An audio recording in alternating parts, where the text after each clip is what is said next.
solo para la lista, por favor. Después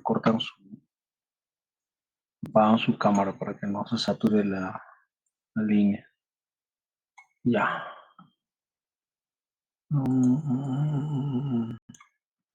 Alfaro Estofanero, presente. Presente, Oscar. Presente. Viene, todo, cumple todas sus actividades, sus prácticas de forma adecuada, pues se le puede dar una oportunidad. Pero aquel que nunca viene a clases, viene cuando le da la gana y a prácticas viene cuando le da la gana también y al final va a pedir una oportunidad, algo no me parece justo, ¿no? Bueno, hoy día es la primera clase que tenemos, me hubiera gustado verlos en personas, pero muchos de ustedes ya me conocen, me alegra muchísimo que estén, que no se hayan quedado de año, y bueno, espero de que lo que hemos podido conocer en anatomía, simplemente, como les vuelvo a repetir, es una aplicación de lo que se va a hacer ahora en adelante, sobre todo en cirugía. Sus compañeros que están viniendo a rotar, bueno, tal vez no están teniendo mucha oportunidad de poder entrar a sala porque es limitado el seguro social, pero de cierta forma creo que recién están entrando a sala. Sería bueno de que tanto como ellos, los que van a venir a rotar, no van a venir todos, aprendan muchas cosas que tengan que ver sobre lo que es sala de operaciones, no necesariamente lo que uno hace en la cirugía, sino cómo es que uno se tiene que comportar en un ambiente quirúrgico, un ambiente estéril o estéril, y conocer todos los pasos que implica participar dentro de la cirugía, ser cirujano, ayudante, ser circulante, como es la enfermera, el instrumentista, la disposición de la sala, de la mesa de operaciones, la disposición del anestesiólogo, los residentes, todo, porque como les decía a los que están viniendo a rotar, nadie les va a enseñar eso. Ya nadie les va a decir, ven acá, mira, esto es así, lávate la mano acá. No, nadie. Lo que siempre van a hacer cuando ustedes sean residentes o trabajen en una institución es mirar los errores que van a cometer. Y a partir de eso los van a calificar.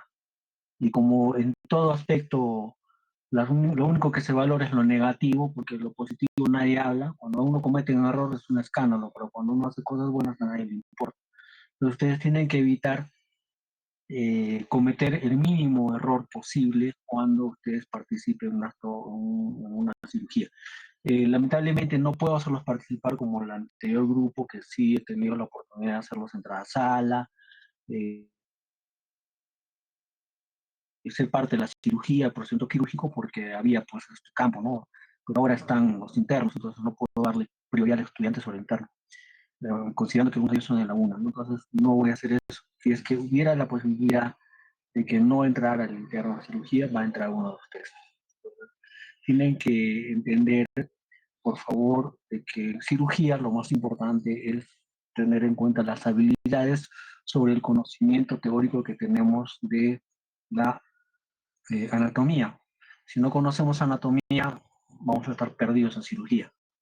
Y muchos de las exposiciones seminarios que van a hacer conmigo, no necesito que hagan un recuerdo muy preciso de lo que es pero muy extenso de lo que es la anatomía, porque ya lo hemos revisado. Se supone que ya saben, por eso han aprobado. Pero sí necesito que me hagan una correlación clínica con la anatomía de lo que ya se conoce, de lo que, bueno, de lo que se ha estudiado en relación a las patologías que nosotros podamos encontrar en nuestra actividad como médicos generales, porque ustedes están formándose en este momento para ser médicos generales, no para ser especialistas. Entonces no tiene mucho sentido ser profundizar mucho en ciertos aspectos, pero sí es necesario que ustedes sepan aspectos puntuales para que durante una consulta médica, en sus serums o en la práctica de emergencia que ustedes tengan, o se desempeñan como médicos generales en cualquier institución, puedan reconocer ciertas situaciones críticas que implican la cirugía de cabeza y cuello, específicamente aquellas que tienen que ver con áreas de trauma, porque es lo que principalmente van a ver. porque si yo veo a un paciente que tiene un tumor en la cara, pues lo voy a mandar al especialista, ¿no? No lo voy a tratar yo. Entonces, viéndolos desde ese punto de vista, hay que enfocarnos más en aspectos puntuales de los cuales van a venir en su examen de evaluación. El examen de evaluación no va a venir nada de lo que no se haga acá, ¿ya? Porque se supone que los temas han sido verificados por su delegada, perdón, que están presentes en el sílabo, ¿no? O sea, no nos vamos a salir del sílabo, porque eso sí estaría mal, no puedo tomar temas que no estamos tocando, pero no necesariamente van a ser a la letra de lo que van a exponer. Supone que a estas alturas de su formación ustedes ya deben tener un criterio básico que pueden aplicarlo al criterio clínico para diagnóstico, tratamiento y también tal vez dar una crítica constructiva respecto a nuevas formas de poder entender las enfermedades desde su perspectiva o desde la perspectiva que ustedes tengan, ¿no? ¿A qué me voy? Yo, por ejemplo, como especialista en neurocirugía, si bien es cierto, toco aspectos de anatomía de cuello, también de la cara y la cabeza, porque todo es un conjunto. No hay un trauma en cual solamente hay un traumatismo específico a la cabeza, porque también se acompaña de traumas en diversas partes. Entonces, me refiero a que ustedes tienen que tener un criterio tan, digamos, breve en lo que tengan que aplicar como médicos generales, porque no son especialistas. Ya cuando hagan la especialidad, van a poder profundizar y tal vez ser más específicos en algunas cosas que les gustan. Entonces, no se estresen con el curso, no se amanezcan en esas cosas, porque no me gusta que estén tampoco en ese ámbito de que estén en curso acá, curso allá, ¿no? Como me ha pasado anteriormente en los otros grupos, que llevan tantos cursos que al final piden permiso a cada rato para asistir a sus clases, entonces al final no se hace nada bien. Bueno, dicho esto, antes de pasar al seminario, que también espero que sea breve, porque no va a ser como anatomía que exponían 3 horas y al final no saben nada, lo ideal es que sepan al menos algo y puedan responder cuando se les pregunta. Eh, Antes de pasar a las primeras clases conmigo, me gustaría saber si alguien tiene alguna pregunta, quiere saber algo del curso, alguna inquietud que tengan antes de que empecemos, por favor.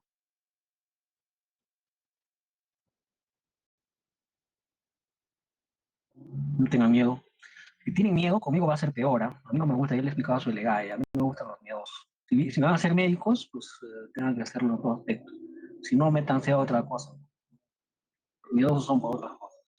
El médico debe ser avesado, no malcriado, avesado. Bueno, nadie pregunta nada es porque todo está en orden. Así que después no me estén diciendo doctor o me estén mandando un mensajito o llamando o buscándome. Consta que ya les da la oportunidad para que puedan hablar. No y bueno, ya entonces, ¿dónde está la delegada? Miriam, Aquí, doctor. ¿tú Sí, eres la aquí, doctor. delegada del curso o eres delegada conmigo? Solo, Subdelegada. solo, Te doctor, respondo, con usted. Ajá. delegada. La del curso es mi compañera Cintia, doctor. Ya. Entonces, podemos empezar ya la exposición. Sí, sí, doctor. Ya, a ver, por favor.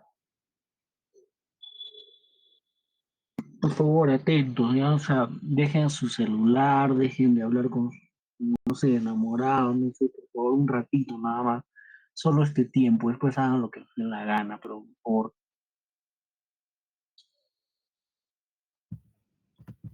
Ya, doctor, ¿podemos empezar? sí, sí. Ya. Doctor, compañeros, tengan todos muy buenas noches. Nosotros somos el grupo 2 y vamos a empezar a exponer primero los 6 primeros pares craneales. Siguiente, por favor. Bueno, empecemos con el primer par craneal, el nervio olfatorio. Siguiente, por favor. Empecemos haciendo un recuento de la neuroanatomía, ¿no? Ok. El nervio olfatorio surge, bueno, primero, el nervio olfatorio es un nervio sensitivo. Y este nervio sensitivo surge en las neuronas receptoras, en las neuronas olfatorias que están ubicadas en la mucosa olfatoria que está localizada en el techo de la cavidad nasal, ¿no? Como se puede ver en las imágenes. Esta mucosa va a estar ubicada por encima del cornete superior Y los axones de estas neuronas, que también son bipolares, se extienden a través de la lámina cribosa del hueso etmoides, se extienden también a través de la dura madre y terminan en el bulbo olfatorio. Ok, ahora, en el bulbo olfatorio hace sinapsis con las segundas neuronas y van a continuar por el tracto olfatorio que se va a dirigir hacia posterior, se podría decir, a través de la fosa craneal anterior por el surco olfatorio. Es ahí cuando surge el tracto, que el tracto olfatorio se divide en una estría olfatoria medial o estría medial y en una estría olfatoria lateral.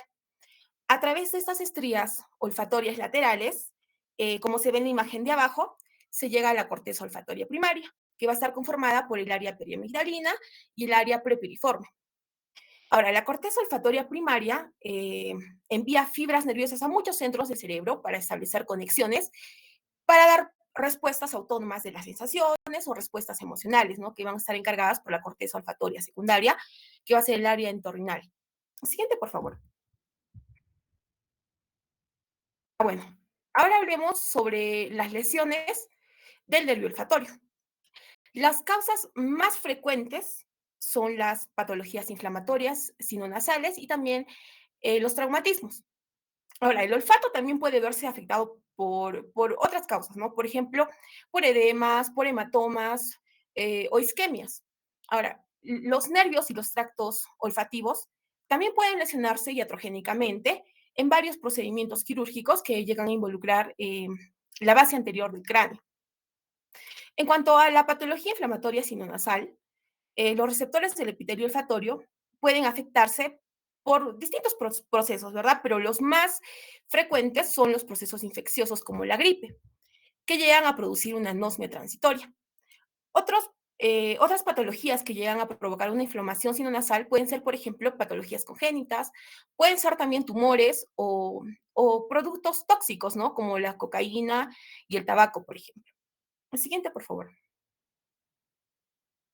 Ok, ahora, las lesiones del nervio óptico o las lesiones traumáticas del nervio óptico van a estar dadas principalmente por los traumatismos craneoencefálicos, es decir, por las fracturas de la lámina cribosa o por procesos posquirúrgicos que llegan a desgarrar los filamentos del nervio olfativo, ¿no? Que llega a pasar por la lámina cribosa.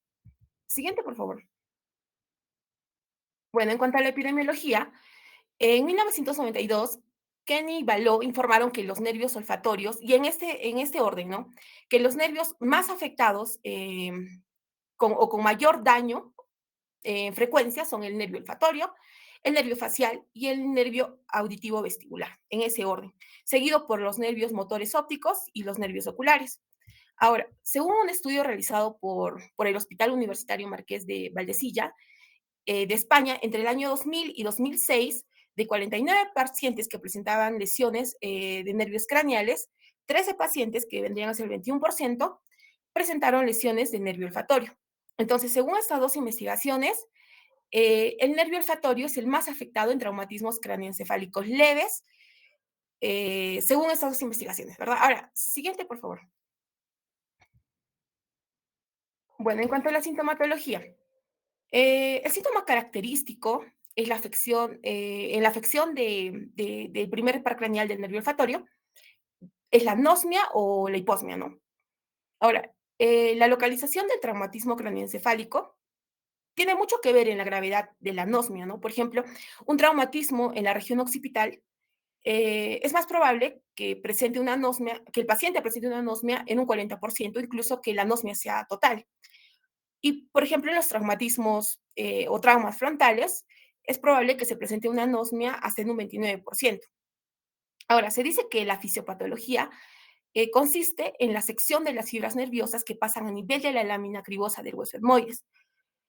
Pero debido a que la anosmia también se ha asociado a daños en las regiones temporales, también, según los artículos que podemos encontrar al pie de página, existe la posibilidad de que también se deba a la afección, por ejemplo, de los bulbos olfatorios, a la afección del tracto olfatorio o incluso a la afección de la corteza olfatoria primaria.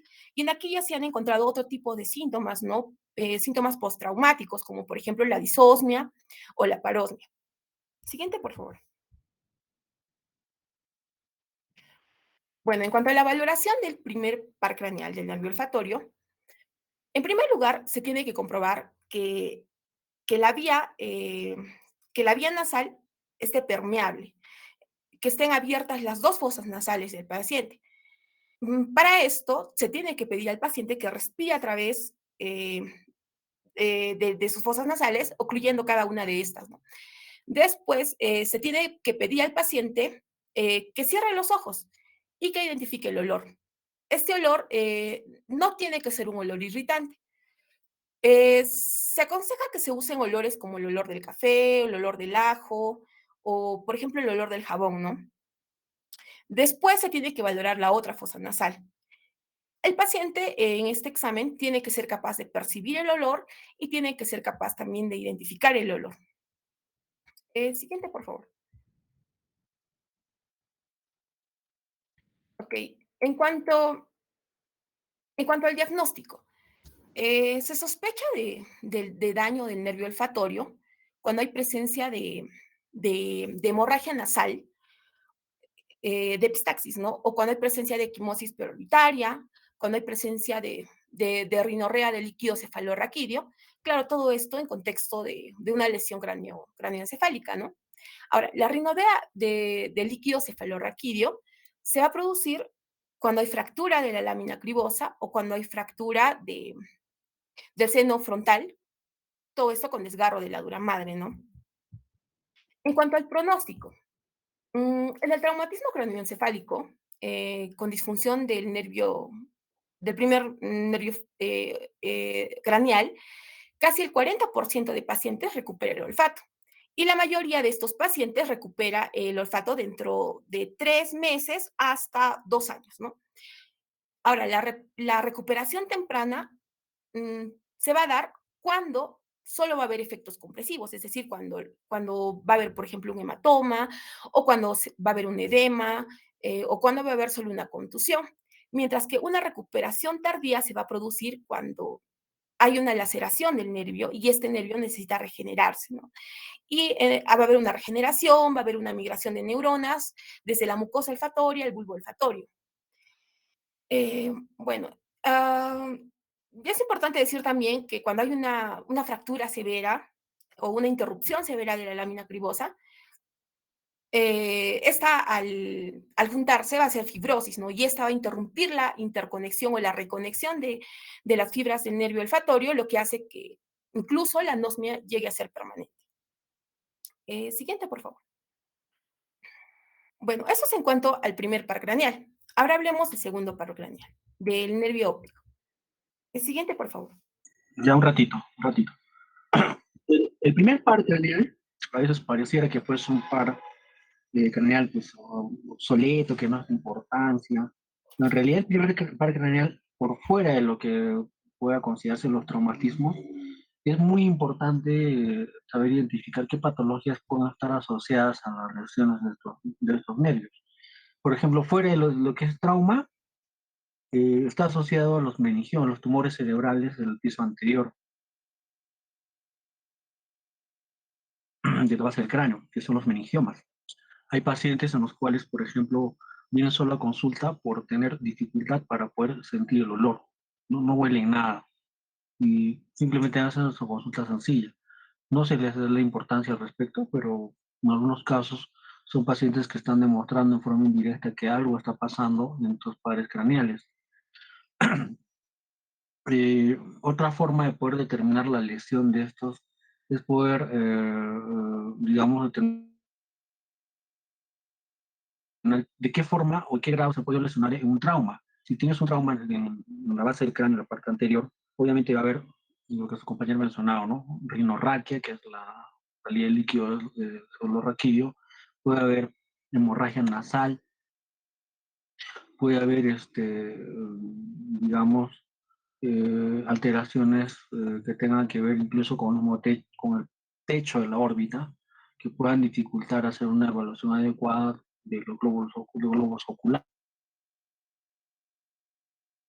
¿no? O sea, todo ese segmento que está alrededor del primer par craneal implica también de que pueda ser lesionado. Por eso es que ustedes tienen que explicarle al paciente lo que ha mencionado su compañera, cuándo va a recuperar la olfacción si es que esto estuviera afectado. A la semana, a los 3 meses, al día siguiente, ¿no? Y realmente, o asumo que también debe haber un promedio estadístico en el que hay un grupo de pacientes que no van a recuperar la olfacción relacionado a un tipo de traumatismo específico. Tal vez oler no sea importante para algunas personas, pero también considerar que puede ser frustrante el no poder sentir el olor, ¿no?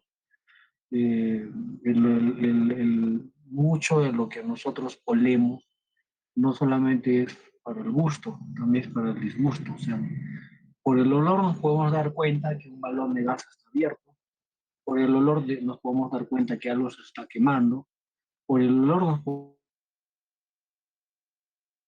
que algo está malogrado, por el dolor nos podemos dar cuenta si algo es agradable, si algo es picante, hasta incluso nos podemos dar la sensación figurada sobre algún plato en especial, alguna comida. O sea, es importante oler, ¿no? Pareciera que no es nada crucial, pero es importante. Es un sentido que, bueno, forma parte de un sentido en sí de la olfacción, ¿no? Por lo que no es tan adecuado pasarlo desapercibido por más simple que sea. Ahora, hay que tener en cuenta algo. Este primer par craneal tiene alguna característica en su envoltura de la mielina, conducto de Rambier en relación a otros pares craneales. Miriam, Sí, doctor, no tiene, no, no está recubierto de mielina, doctor. ya. Entonces, eso lo hace proclive a cierto tipo de afecciones que sean. Ahora, teóricamente se ha probado que el COVID ha afectado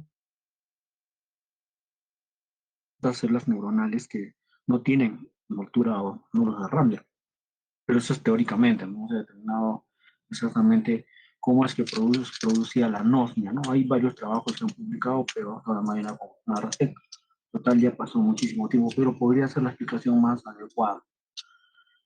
Bueno, a ver, sigamos con el otro par. Bueno, continuamos con el segundo paracraneal, con el nervio óptico. Siguiente, por favor. Bueno, empecemos primero haciendo un recuento de la neuroanatomía, ¿no?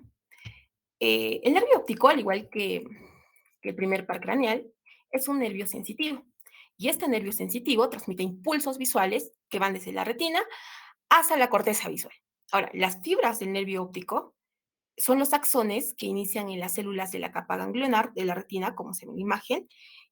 Estas fibras del nervio óptico están compuestas por las fibras de la mitad nasal y las fibras de la mitad temporal. Recordemos esto. Ahora, estas fibras convergen en el disco óptico, también papila, y estas fibras salen del ojo y forman lo que se le conoce como el nervio óptico. Ahora, el nervio óptico abandona la cavidad orbitaria por medio del canal óptico y se une al nervio óptico del lado opuesto para formar el quiasma óptico. Ahora, el quiasma óptico, bueno, en el quiasma óptico, las fibras de la mitad nasal de cada retina entran al tracto óptico del lado opuesto, es decir, hay una decusación de fibras de la mitad nasal y las fibras de la mitad temporal pasan al tracto óptico del mismo lado. Ahora, el tracto óptico va a emerger del ángulo posterolateral del quiasma óptico, ¿no? Como se ven en las dos imágenes. Y va a pasar alrededor del pedúnculo cerebral. La mayor parte de estas fibras van a ser sinapsis con el cuerpo geniculado lateral, el cual va a dar origen al haz geniculado o también se le conoce como el haz geniculocalcarino. Ahora, este haz lo que o formará radiaciones ópticas que van a terminar en el lóbulo occipital, en la corteza visual 17 y también en la corteza de asociación visual 19 y 18, ¿no? Que son responsables del reconocimiento de objetos y la percepción del color. Siguiente, por favor. Ok, ahora, las causas de lesión del nervio óptico. Las causas más frecuentes que afectan el segundo par craneal son las isquemias, pero también las lesiones traumáticas constituyen una causa significativa. Las lesiones traumáticas más frecuentes del nervio óptico según los artículos que pueden encontrar al pie de página, es la neuropatía óptica traumática. Y esta se puede ocasionar por distintos procesos, ¿no? Por ejemplo, como un desgarro debido a un trauma, puede ocasionarse también por compresión del nervio, por un hueso, puede ocasionarse por hemorragia, por edema o por laceración del nervio eh, debido también a un cuerpo extraño en la órbita, ¿no? Ahora, la fisiopatología consiste en que el trauma causa una hemorragia, llega a causar edema, ¿no? Y esto hace que aumente la presión intraocular y genere un síndrome compartimental ocular que conlleva a una neuropatía compresiva, que conlleva también a la isquemia, ¿no? Siguiente, por favor. Ok, ahora, otras causas de lesión del nervio óptico. Tenemos, por ejemplo, la destrucción de las fibras que cruzan en el quiasma. Esto, por ejemplo, se va a dar en un tumor hipofisiario, ¿no? Como se ve en la imagen, la hipófisis es una glándula que va a estar adyacente o muy cercana al quiasma óptico. En este caso va a estar más cercana a las fibras de la mitad nasal, ¿no? Entonces va a provocar si hay un tumor en esta área, va a provocar una destrucción de estas fibras. Y lo que hará es que va a provocar ceguera en la retina nasal de ambos ojos, ¿no? Por la destrucción de estas fibras. Y esto dará como resultado una hemianopsia bitemporal. Va a haber pérdida de campo. Ahora, pero incluso menos frecuente que esta es la presión sobre la cara lateral del quiasma. Y esto puede provocarse, por ejemplo, por un aneurisma de la carótida interna, que al igual que la glándula hipófisis, la arteria carótida interna va a estar también adyacente al quiasma óptico. Va a estar, pero más adyacente a la cara lateral del quiasma, ¿no? Y llega a afectar o a destruir las fibras de la retina temporal del ojo. Lo que llega a producir una hemianopsia nasal ipsilateral. Ipsilateral, ¿por qué? Porque estas fibras, como recordemos, no se decusan, ¿no? A diferencia de las fibras de la mitad nasal. Esto también es poco común. Siguiente, por favor. En cuanto a la epidemiología, un estudio realizado por la Facultad de Medicina de la Universidad de Osaka entre el 2004 y el 2018 confirma que la lesión más común de los nervios craneales, y en este orden, es el nervio facial, seguida por el nervio oculomotor y en tercer lugar el nervio óptico, ¿no? Ahora, otro estudio realizado por los hospitales de Apolo en India entre el 2004 al 2005 refiere que las tasas de incidencia de lesiones específicos de los nervios craneales son para el nervio óptico de 2,78%. Y este mismo estudio refiere que los golpes frontales y los golpes frontotemporales leves son las causas más comunes de lesión del nervio óptico, seguidas por las fracturas orbitarias. Siguiente, por favor.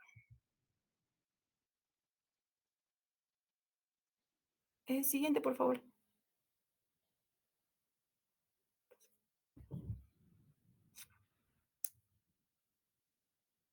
Mm, Siguiente, por favor.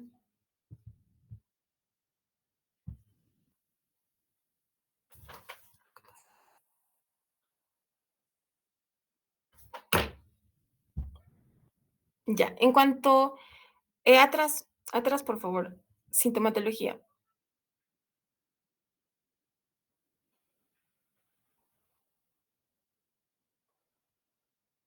Mm, Atrás, por favor, Lady. Sintomatología. Ajá, ya. Ok.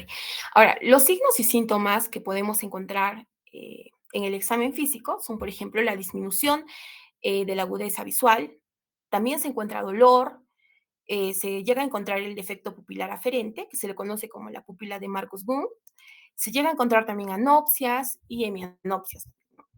Y también se ha reportado que en casi el 90% de los casos se va a obtener antecedentes de pérdida de conciencia. Y en cuanto a la valoración o exploración del nervio óptico, ¿no? Eh, bueno, para valorar el nervio óptico, primero se debe valorar la agudeza visual del paciente. Y para esto se debe utilizar la gráfica ocular de Snellen, ¿no? En esta gráfica, el paciente debe permanecer en una habitación bien iluminada y debe colocarse a una distancia de 6 metros respecto a esta gráfica. Ahora, si el paciente no puede leer esta gráfica y ni siquiera las letras de mayor tamaño, entonces se debe comprobar la capacidad o la agudeza visual de otra forma, ¿no? Y se le hace contar los dedos al paciente o se le hace percibir cuando se prende o se apaga la linterna. Ahora, estas pruebas se tienen que realizar sobre ambos ojos y estos deben ser evaluados individualmente y siempre se debe evaluar con la cobertura del ojo contralateral. Siguiente, por favor. Ya. Y en cuanto, también se debe hacer la valoración del campo visual del paciente, es decir, la zona de visión que normalmente ve una persona, ¿no? Con sus dos ojos. Ahora, cada campo visual se extiende 60 grados en el lado nasal, se extiende 100 grados en el lado temporal y se extiende 135 grados en dirección vertical. Y se utiliza la prueba de confrontación que permite determinar el rango de cada campo visual, ¿no? Y también se puede realizar la prueba de fundoscopía, también, ¿no? Es el examen de fondo de ojo.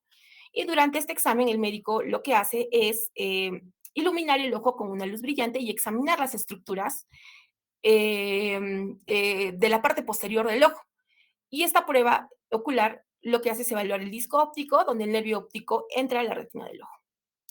Bueno, eso es todo por mi parte y voy a pasar a mi siguiente compañero.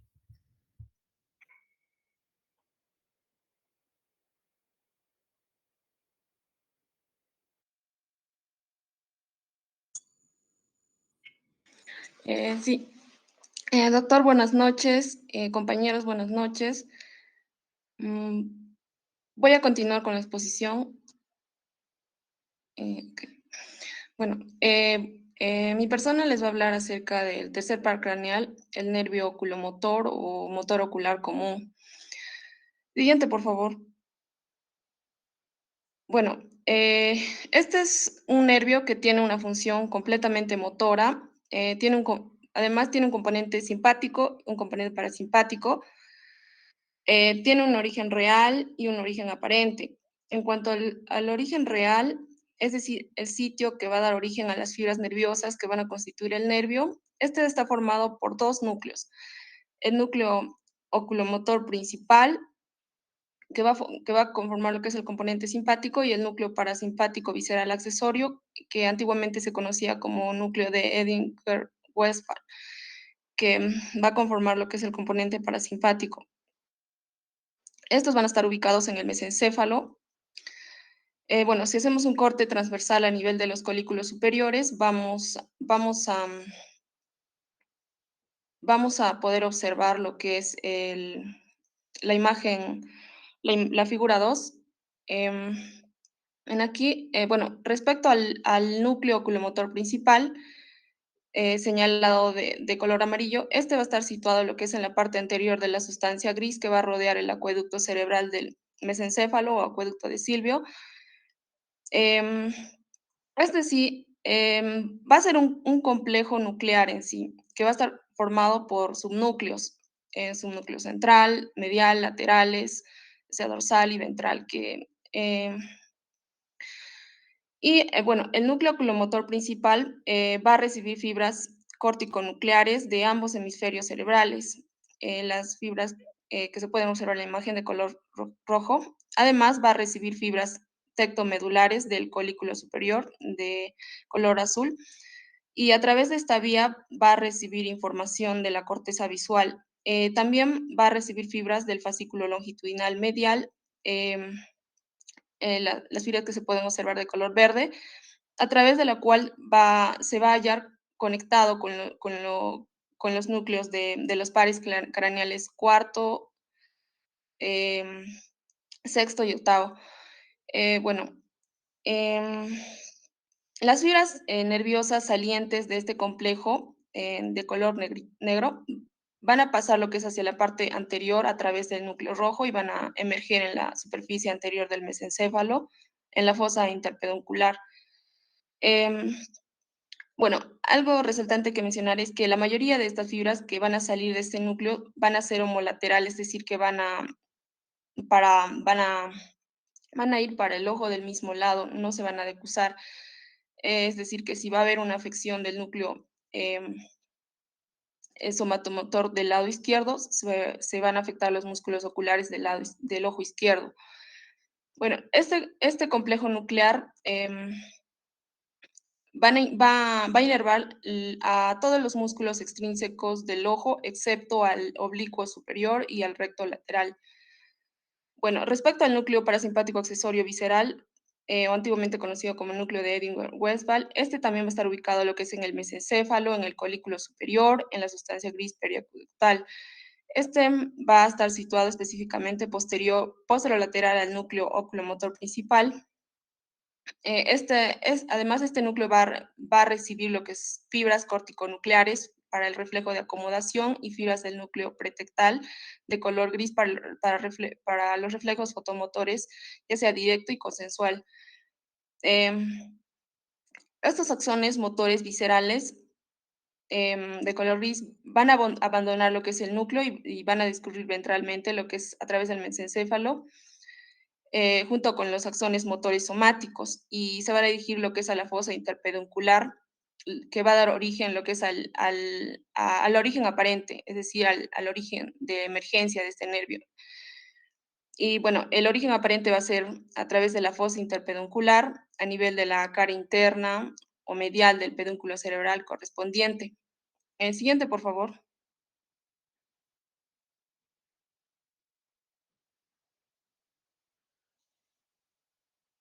Siguiente, por favor.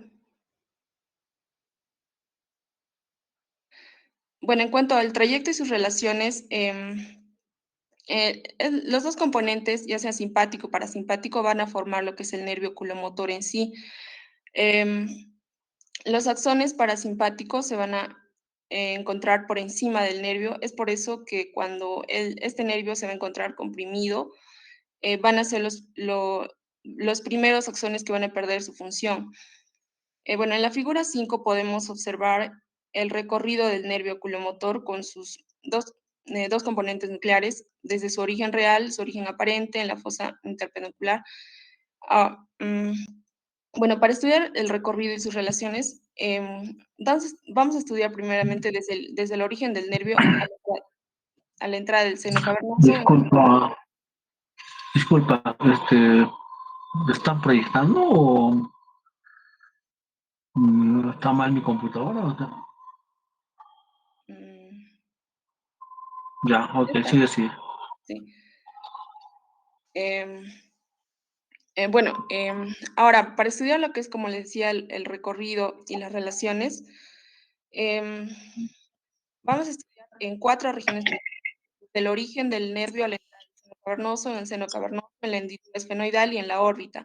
Desde el origen del nervio cavernoso, como se observa en la figura 4, se va a observar que el nervio oculomotor de color verde se va a observar emergiendo de la fosa interpendicular, va a seguir una dirección hacia adelante, va a cruzar, como se observa, entre dos arterias provenientes del tronco basilar, que va a ser como muestra la figura 4, que son en este caso la cerebral posterior, delante, por delante, en número 3 de color rojo, como se observa, y la cerebelosa superior por detrás, con el número 2 de color verde, como se observa. Esta va a perforar la dura madre y va a ingresar lo que es el seno cavernoso. Ahora, en el seno cavernoso, el nervio motor ocular común em, va a descansar primeramente lo que es en la cara superior del seno cavernoso. Va a rozar lo que es el lado externo de la apófisis clinoide, posterior va a pasar luego a dirigirse oblicuamente adelante y afuera y va a penetrar lo que es en la pared externa del seno cavernoso, como se observa en la figura 6 de color amarillo. También se puede observar, em, mm, bueno, se puede observar también que por la pared externa del seno cavernoso, vamos a poder observar el nervio patético, que se va a encontrar por detrás del motor ocular común, de rojito, y el oftálmico, de color azul. El maxilar superior también se va a hallar situado más abajo, de color verde. Por dentro, el nervio motor ocular común se va a relacionar en sí em, con los componentes situados en el interior del seno cavernoso. Como podemos observar, se va a encontrar la arteria carótida interna, el nervio motor ocular externo, de cafecito. Por fuera se va a hallar en relación con la cara interna del lóbulo esfenotemporal. Bueno, en la hendidura esfenoidal va a pasar posteriormente lo que es la hendidura esfenoidal. El nervio motor ocular común se va a bifurcar desde su llegada a la hendidura esfenoidal. Va a atravesar el anillo de zinc de sus dos ramas, una de esta se va a dirigir a la parte superior y la otra en la parte inferior. Con ellas, acompañada al nervio motor ocular común, va a estar el nervio nasal por dentro, el nervio motor ocular externo por fuera. Y bueno, ya en la órbita, las dos ramas del nervio motor ocular común se van a separar una de la otra. En la figura 7 se puede observar lo que es la rama superior, va a llegar lo que es a la cara profunda del músculo recto superior y se va a dividir en dos ramas. Una se va a perder por filetes, 3 o 4 filetes en el músculo recto superior. La otra va a penetrar el elevador del párpado. Y bueno, y la rama inferior, que es más voluminosa que la superior, se va a dirigir hacia adelante y después de un recorrido de algunos milímetros, se va a dividir en 3 ramos. Un ramo muy corto se va a perder en el músculo recto interno, un ramo inferior va al músculo recto interno, un ramo anterior que va a ser largo, se va a dirigir hacia la parte anterior de la órbita, donde se va a perder en el borde, en el borde posterior del músculo oblicuo inferior. De este último ramo, del oblicuo inferior, se va a desprender una raíz al ganglio ciliar. Por medio de esta raíz va a transcurrir lo que es información parasimpática preganglionar para terminar lo que es en el cuerpo ciliar y en el músculo constrictor de la pupila, que va a controlar, que va a ser el responsable de controlar, ¿no?, el tamaño de la pupila y el cristalino, los cuales van a estar implicados en los mecanismos de acomodación em, y, y el esfínter de la pupila en el reflejo fotomotor. Bueno, siguiente, por favor. Bueno, en sí, en resumen, las funciones que van a cumplir estos músculos que van a estar inervados por el nervio oculomotor, em, está el recto medial, que va a presentar una función primaria de aducción, función secundaria no va a tener. El recto inferior, que su función principal va a ser la mirada hacia abajo, y su función secundaria, la extorsión. El recto superior, la mirada hacia arriba, y su función secundaria va a ser la intorsión. El oblicuo inferior, la mirada hacia arriba también, y su efecto secundario va a ser la abducción y la extorsión. El elevador del párpado superior, que su función principal va a ser elevar el párpado, el esfínter de la pupila, que va a controlar la pupila, y el músculo ciliar, que va a acomodar el ojo. Siguiente, por favor. En cuanto a las lesiones del tercer par craneal, se debe tener en cuenta que la lesión del nervio motor ocular común o tercer par craneal va a presentar distintas etiologías. Entre las causas más frecuentes que va a originar la lesión del tercer par craneal van a estar los aneurismas con un 20-30%, entre las cuales las más frecuentes se van a encontrar a nivel de la arteria comunicante posterior, arteria basilar y arteria cerebelosa. También está la isquemia con un 20%, en el cual están incluidas lo que son las enfermedades crónicas como la diabetes. De un 10 al 15% va a estar debido a tumores y, y por causa traumática, de origen traumático, va a tener una frecuencia del 10 al 20%. También, bueno, cabe recalcar también que el nervio craneal 3 este puede dañarse en cualquier sitio, desde el núcleo en el mesencéfalo hasta los músculos de inervación. Estos pueden ser afectados ya sea, como les mencioné, en el núcleo del nervio craneal 3. Este puede ser un casos raros, pero el daño de las células en el núcleo del nervio craneal 3, esto puede deberse generalmente a traumatismos, a isquemia o a desmielinización dentro del mesencéfalo. También puede dañarse a nivel de los axones periféricos, donde el daño los axones en el espacio subaracnoideo esto puede deberse a lo que es a infecciones, a infiltraciones, tumoral o infarto, em, ya sea por diabetes o por hipertensión, el- también por la compresión de los axones, también puede ser consecuencia de aneurismas. Como ya mencioné, entre las más frecuentes está la arteria comunicante posterior. Y también, bueno, la compresión de los axones también puede ser causada en el uncus del lóbulo temporal, dur- por ejemplo, durante una herniación cerebral, si hay hipertensión intracraneal.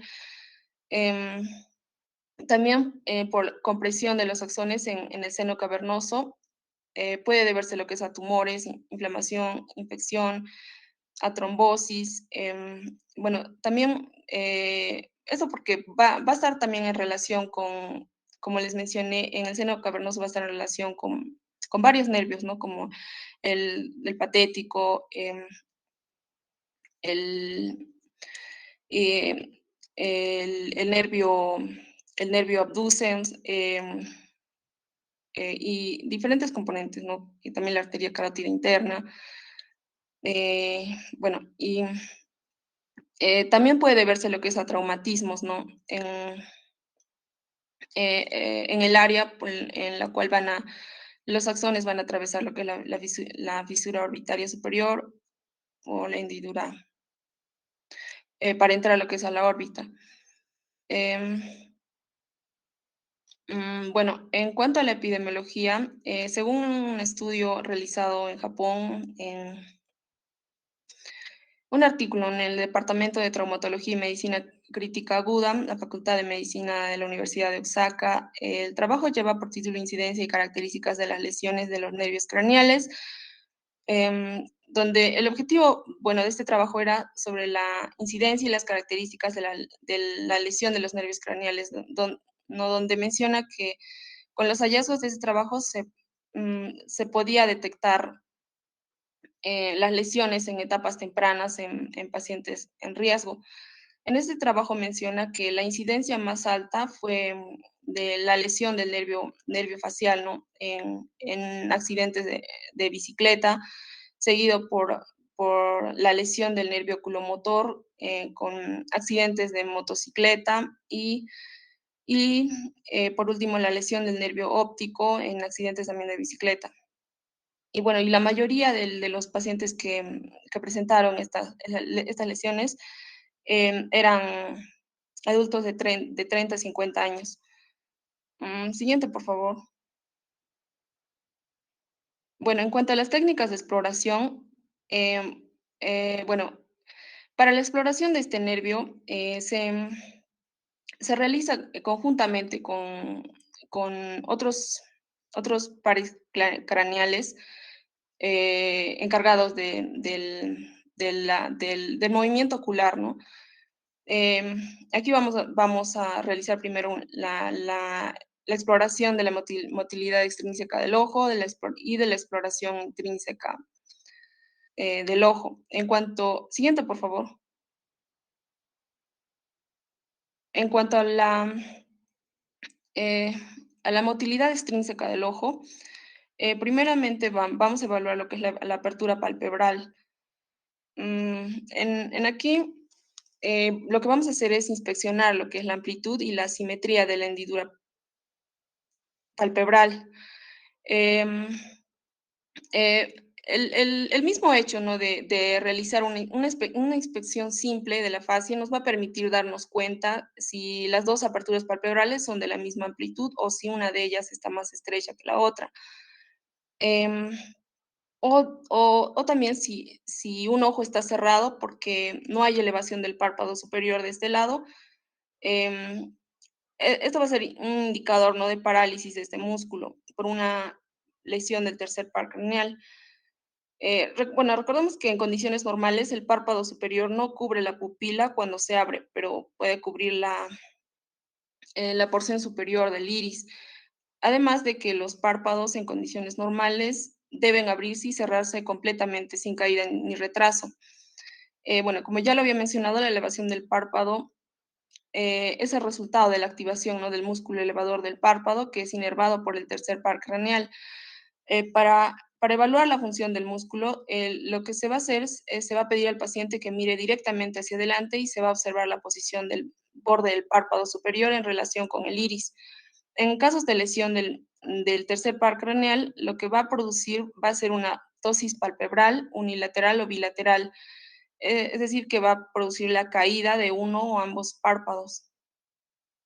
Em, Ahora, posterior a eso, realizamos lo que es la examinación de los movimientos oculares. Mm, la valoración del tercer par craneal, como les mencioné, se realiza conjuntamente con los pares cuarto y sexto. Para examinar los movimientos oculares, primeramente vemos si ambos globos oculares se encuentran simétricos o por el contrario, alguno de ellos va a presentar alguna desviación hacia arriba o hacia abajo o hacia afuera o hacia adentro. Luego se va a fijar la cabeza del paciente con una mano, se le va a instruir a que siga con su vista, ya sea un dedo o un lapicero que mueva el eleva, em, que va a mover el evaluador, ¿no?, frente a los ojos del paciente. Primero en dirección horizontal, de derecha a izquierda y viceversa, hasta las posiciones extremas.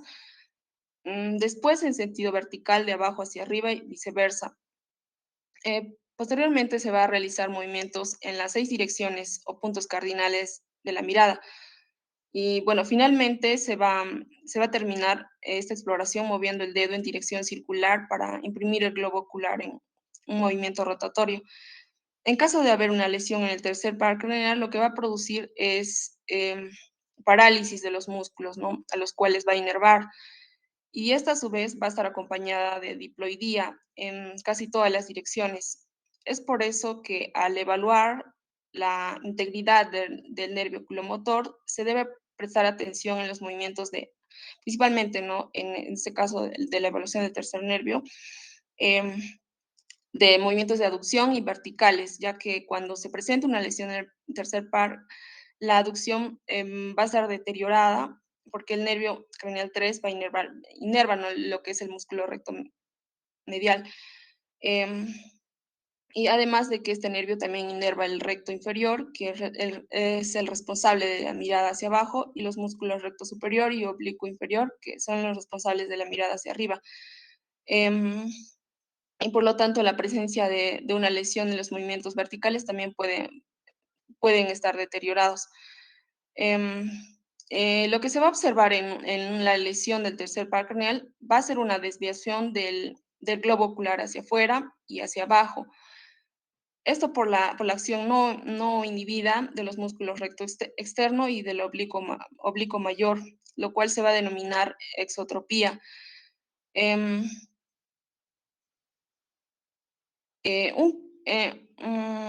bueno, después de esto se va a realizar lo que es la exploración, se va a buscar lo que es la presencia de estrabismo, por lo cual se va a usar la prueba de tape y destape, donde se va a pedir al paciente que mire fijamente su lapicero a un pie de distancia, mientras que la persona que va a evaluar va a cubrir uno de los dos ojos del sujeto. Aquí lo que se debe observar es en sí si hay algún movimiento en el ojo descubierto. Posterior a eso se va a retirar la cubierta y se va a observar algún movimiento del otro ojo. Y así lo mismo con el otro ojo. Eh, Siguiente, por favor. Bueno, posterior a eso se va a evaluar lo que es la motilidad intrínseca del ojo. Aquí se va a evaluar lo que son, bueno, la pupila, la forma, el contorno, la situación, el tamaño, la simetría, el hipus pupilar. En cuanto a la forma y el contorno, en la pupila, em, en condiciones normales es de forma circular, ¿no? Y presenta un contorno irregular, regular, sí. Su situación es central, su tamaño es variable y guarda relación con la intensidad de la luz a que está sometida, ¿no? Ya sea se dilata, eh, produce midriasis, en la oscuridad o se contrae, produce miosis. Em, y bueno, las pupilas también tienen que ser simétricas, iguales en tamaño y además del libus pupilar, ¿no? Mm, en casos de parálisis completa del nervio motor ocular común, lo que va a dar lugar va a ser a una pupila dilatada y, y carente de, de reactividad. En cuanto a la exploración del reflejo fotomotor, em,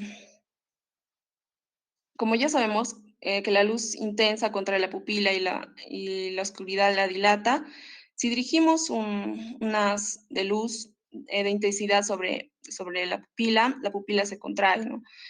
Esto se llama reflejo fotomotor de pupila, como sabemos. Mm, el arco, también mencionar, bueno, que el arco aferente del nervio fotomotor, de reflejo fotomotor, va a ser transportado por el nervio óptico. En cambio, el componente eferente del reflejo fotomotor va a ser llevado por las fibras parasimpáticas que van a discurrir sobre la superficie del nervio craneal. Para evaluar la integridad del reflejo se va a aplicar un haz de luz concentrado directamente a la pupila, ¿no? Em, en el reflejo normal, la luz que ilumina el ojo homolateral va a producir lo que es la contracción de la pupila homolateral, lo cual se denomina respuesta directa a la luz. Y la pupila contralateral también se va a contraer, lo cual se va a denominar respuesta directa o consensual. Cuando en el arco aferente, es decir, el nervio craneal 2 va a estar intacto, pero la vía eferente homolateral, es decir, mm, del nervio craneal 3, va a estar dañada, no se va contra la pupila homolateral, pero sí se va contra la contralateral. Bueno, em,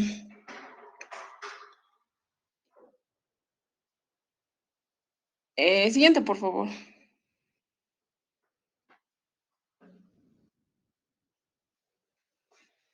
Ah, no, sí.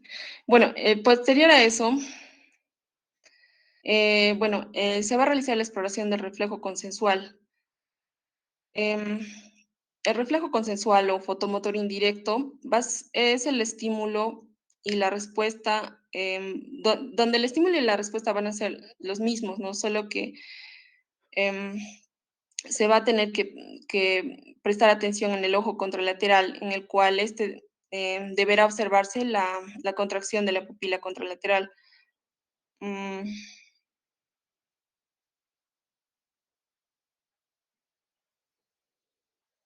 bueno, la realización de estos reflejos, em, en el caso de la miriasis pupilar unilateral, em, en el caso de una miriasis pupilar unilateral, nos va a permitir diferenciar si se va a tratar de una alteración del nervio óptico o del nervio oculomotor. Em, bueno, y por último está la exploración del reflejo de la acomodación y convergencia. Em, como sabemos, la acomodación va a ser posible que se obtenga una imagen nítida, independientemente de la distancia de observación, ya que los músculos ciliares inervados por el sistema parasimpático van a permitir que el cristalino adapte su curvatura a la proximidad del objeto conservado. Em, también em, en este caso se va a examinar la pupila, haciendo que el sujeto mire un objeto situado a distancia y luego frente a sus ojos, a 30 centímetros de distancia más o menos. Se va a colocar un dedo del examinador o un objeto cualquiera.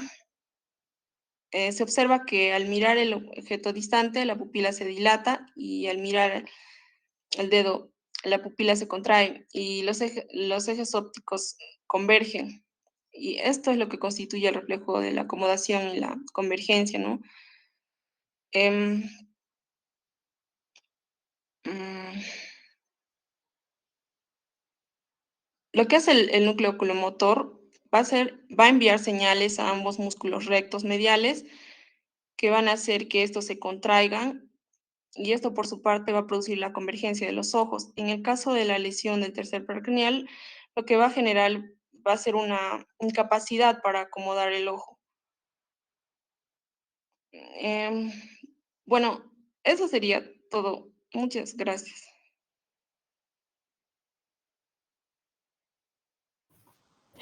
Doctor, buenas noches, compañeros, buenas noches. Voy a continuar la exposición con el cuarto par craneal, el nervio troclear. Siguiente, por favor. Oh, mire, lo siento. Bien, en cuanto al origen del nervio troclear patético, vamos a ver que tiene su núcleo tiene una función completamente motora. Este va a estar ubicado en el mesencéfalo inferior al núcleo oculomotor. Em, también va a estar a nivel de la sustancia gris periacudostal. No sé si le puedes poner el siguiente, puedes, Miriam. Sí, y avanza nomás, avanza, por favor. Y bueno, hay que continuar. Y bueno, y su correspondencia con la lámina cuadrigemina va a ser con el colículo inferior, ¿no? Como se puede observar en ambas imágenes, sus fibras se dirigen primero hacia atrás, hacia abajo y medial, para posteriormente decusarse con el nervio del lado opuesto, ¿no? Y es por eso de que el nervio troclear derecho va a inervar el músculo oblicuo superior izquierdo, ¿no? Y viceversa. También va a recibir conexiones de fibras córtico-nucleares de ambos hemisferios cerebrales, también fibras tectomedulares, los cuales le permiten tener una conexión con la corteza visual a través del colículo superior y también de las fibras del fascículo longitudinal medial, ¿no? Los cuales le permiten controlar los movimientos de los músculos. Siguiente, por favor. Siguiente, miren. Pasa de ella, por favor. Ya. En cuanto al origen aparente, ¿no? Aparentemente vemos de que emerge por la cara posterior del mesencéfalo por debajo del colículo inferior. Pero sabemos, ¿no? De que cada fibra sabemos de que ya han decusado, ¿no? Antes de emerger. Esto a ambos lados del velo medular superior. Y hay que tomar en cuenta de que es el único nervio, ¿no? En decusar antes de emerger. Y también es el único que sale por la cara posterior del tronco encefálico. En cuanto al trayecto, vamos a ver de que alrededor del mesencéfalo, en la imagen derecha se puede ver, ¿no? Que se dirige hacia adelante, abajo y medial, cruza, siguiente por favor, Miriam, por favor. Vamos a ver de que cruza el pedúnculo, no, el pedúnculo cerebeloso superior, como se ve, ¿no? El celestito, rodea al mesencéfalo, siguiente avanza por ujú. Rodea al mesencéfalo y pues va a entrar en relación con la arteria cerebelosa superior. A todo ese espacio se le va a llamar la cisterna ambiens, ¿no?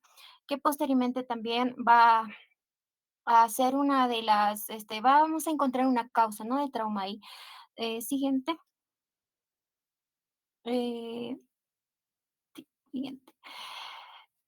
Luego de pasar por la cisterna ambiens, ya el nervio troquilar se va a encontrar, ¿no? En la cara anterior del tronco encefálico. Siguiente, por favor. Eh, Cambiar.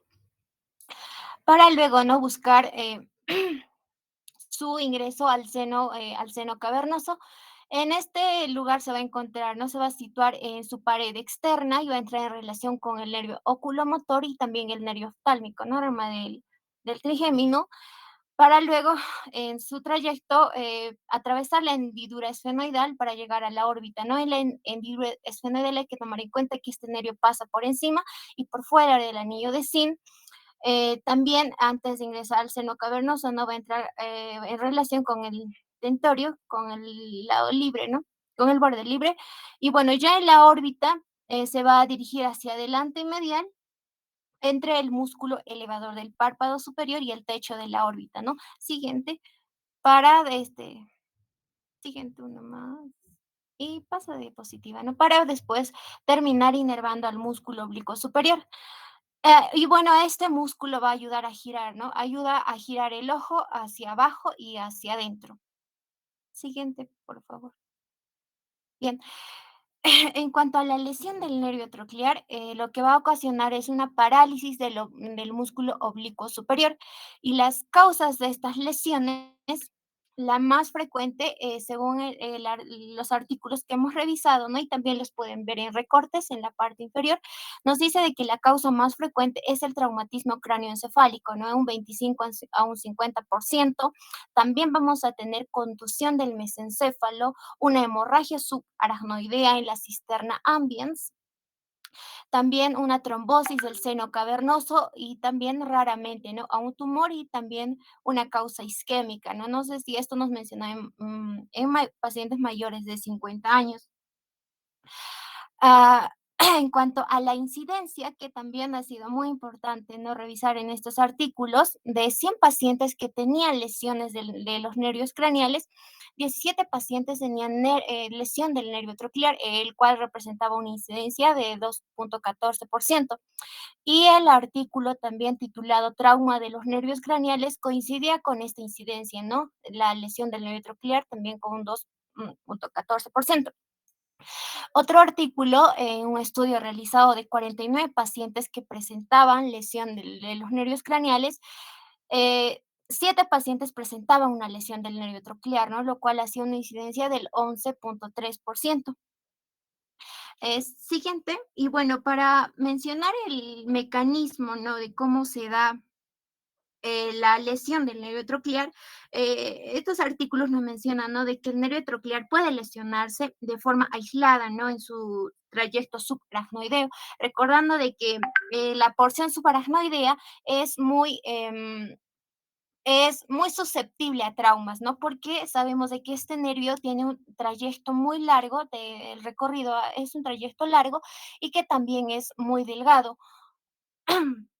Nos dice de que un impacto de desaceleración repentina o un golpe en la cabeza puede hacer de que el cerebro se mueva hacia atrás y que el tronco encefálico impacte, ¿no? Contra la tienda del cerebelo y lo que dé como resultado una lesión del nervio troclear.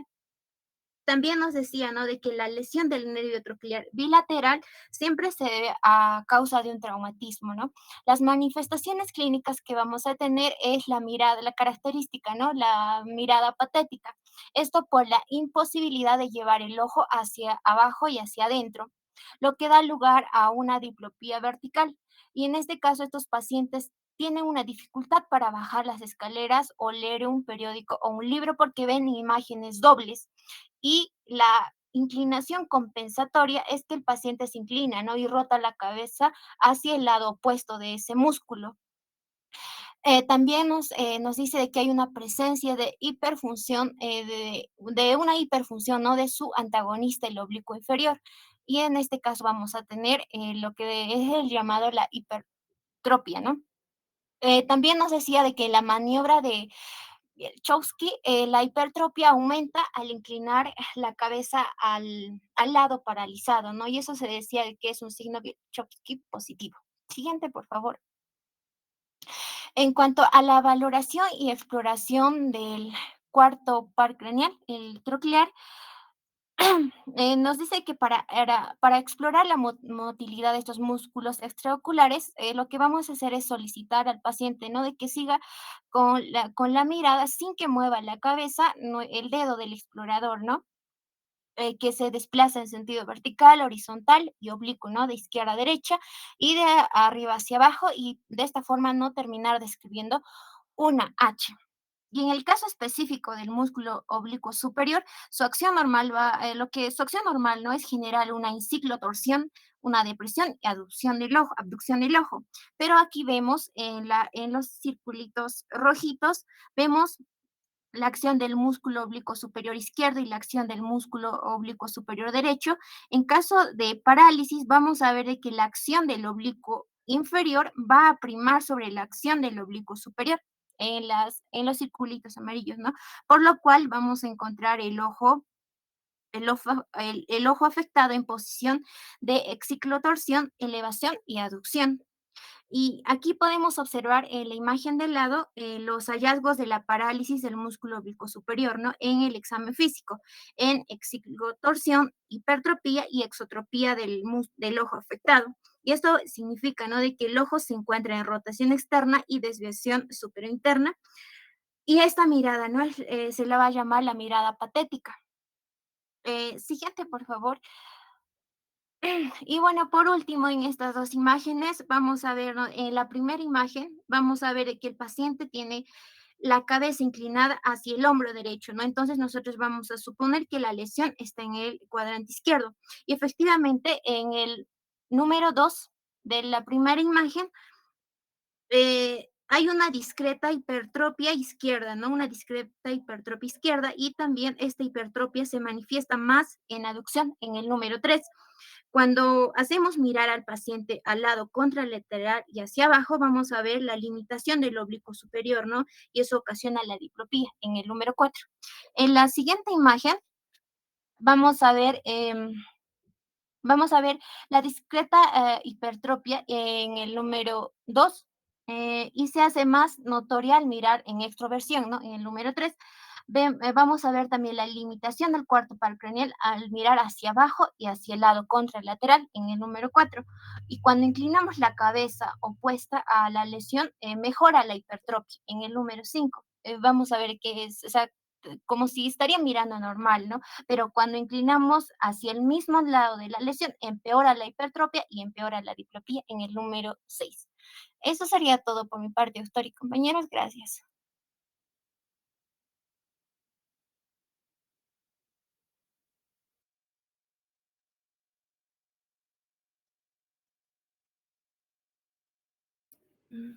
Doctor, compañeros, tengan una buena noche. Continuando con la exposición, eh, vamos a hablar sobre el quinto par craneal trigémino. Siguiente, por favor.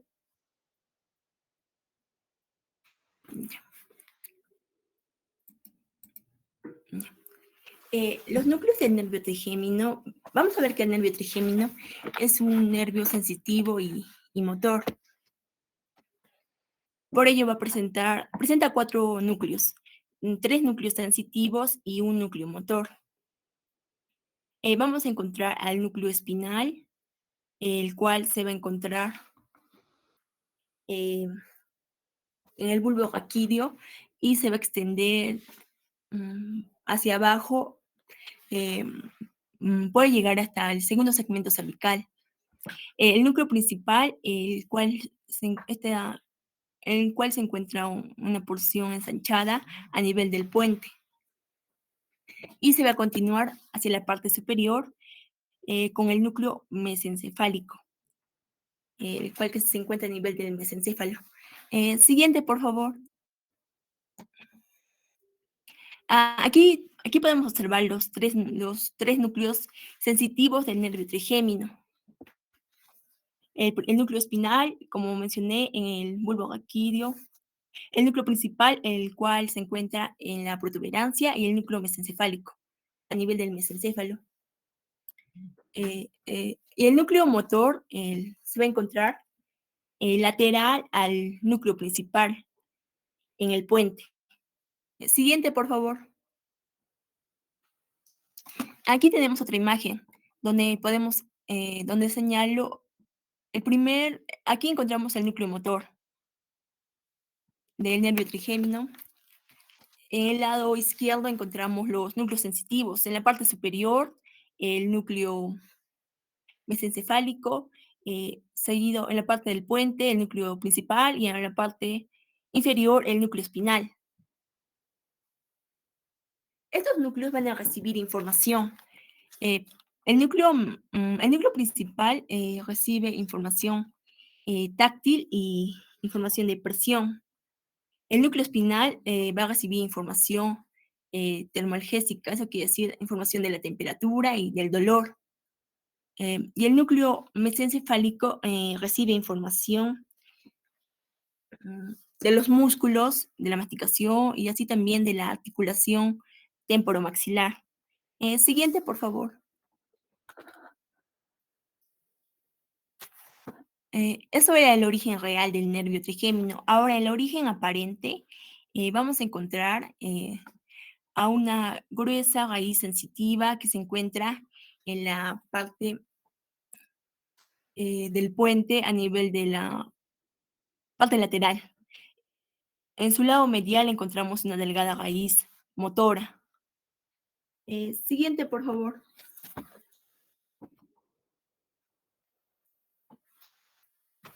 Ya. Este nervio trigémino, tanto su raíz sensitiva y su pequeña raíz motora, se van a dirigir hacia arriba y hacia afuera, a nivel del borde superior del peñasco. Van a llegar hasta el vértice del peñasco, donde donde se va a encontrar el ganglio del trigémino, el cual va a presentar una forma semilunar. Este ganglio va a estar recubierto por el saco de la dura madre, y se va a denominar el cabo trigeminal o de Meckel. De este ganglio del trigémino se van a ramificar tres divisiones. La primera va a ser la rama oftálmica, la cual va a salir del cráneo por la hendidura esfenoidal. Es el ramo más interno. Luego vamos a encontrar la rama maxilar, la cual va a salir del cráneo por el agujero redondo mayor, y luego encontramos el ramo mandibular, el cual sale del cráneo por el agujero oval. La raíz motora del trigémino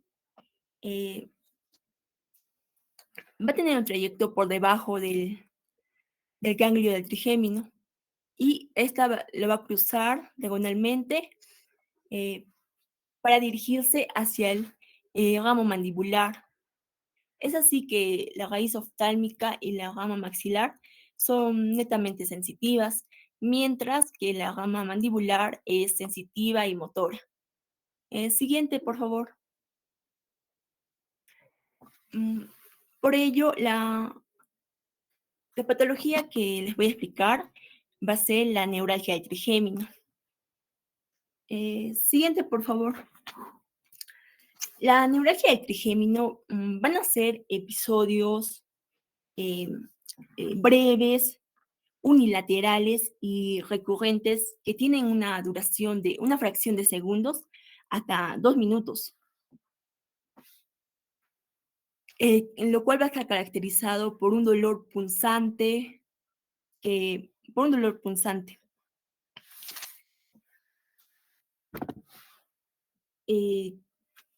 Bueno, vamos a describir su epidemiología.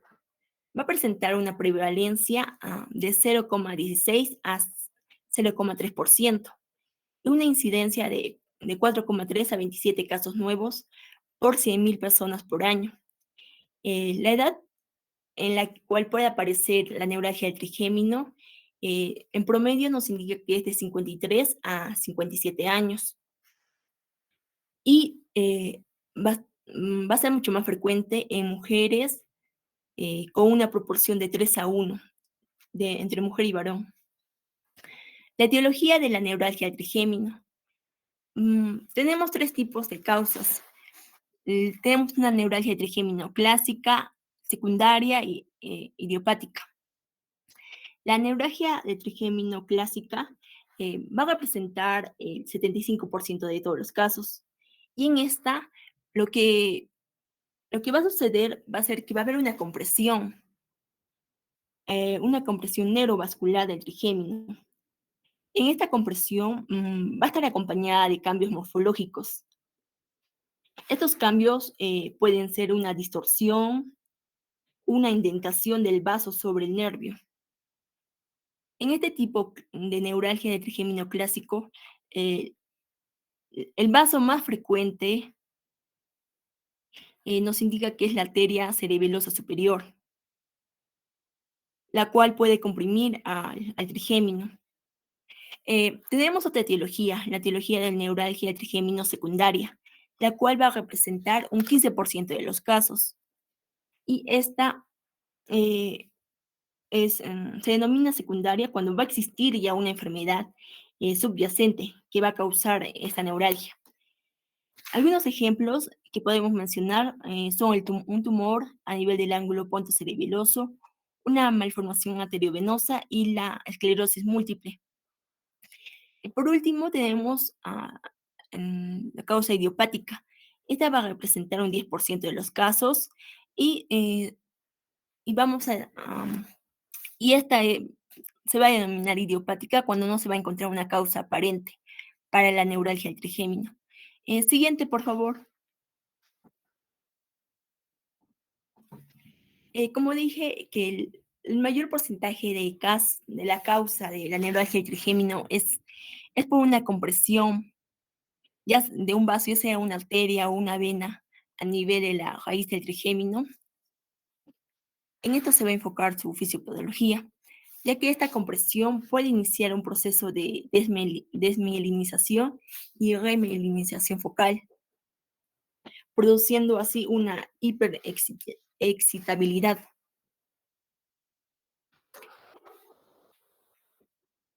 Aquí vamos a encontrar algunos ejemplos. Aquí encontramos el nervio trigémino y aquí una arteria.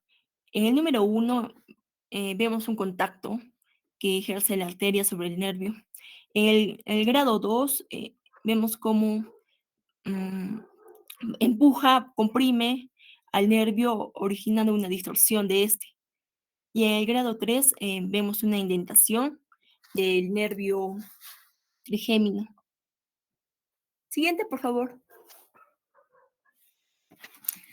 En cuanto a los signos y síntomas, en cuanto a su presentación clínica, los principales síntomas reportados van a ser un dolor repentino, el cual es punzante y es unilateral. Pero también existe casos raros, un 3% donde la neuralgia trigémino puede darse en ambos lados. La característica de este dolor es que es intenso, es agudo, es punzante y puede ser similar a una descarga eléctrica. Esta tiene una duración de una fracción de segundos y puede llegar hasta 2 minutos de duración.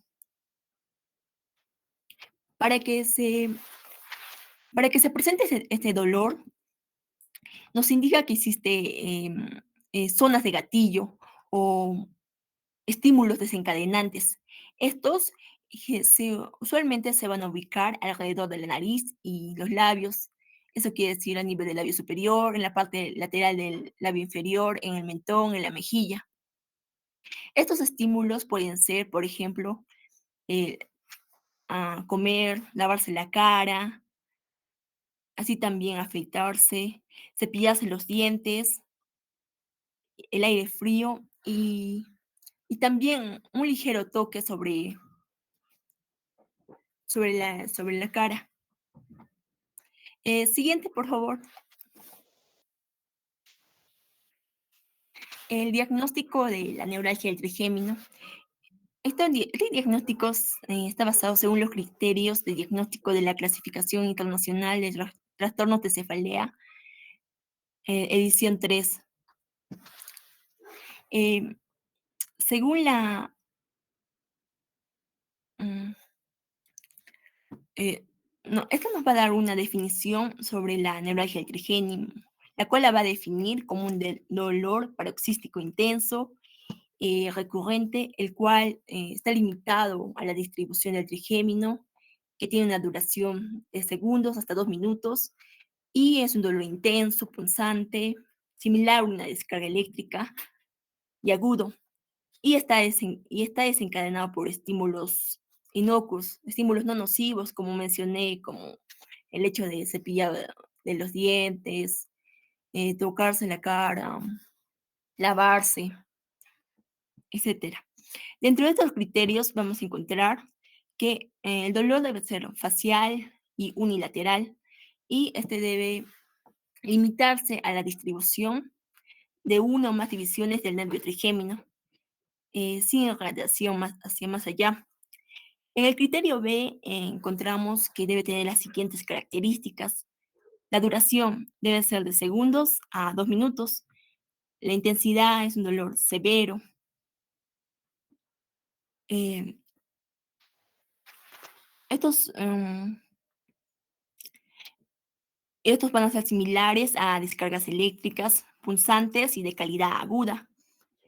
Una El criterio, pregunta, sí, doctor. ¿por qué duele cuando no se lava los dientes en la alergia trigémino? Eh, ¿Por qué duele cuando se lava los dientes? Sí, ¿a qué se debe? Lo que acabas de comentar.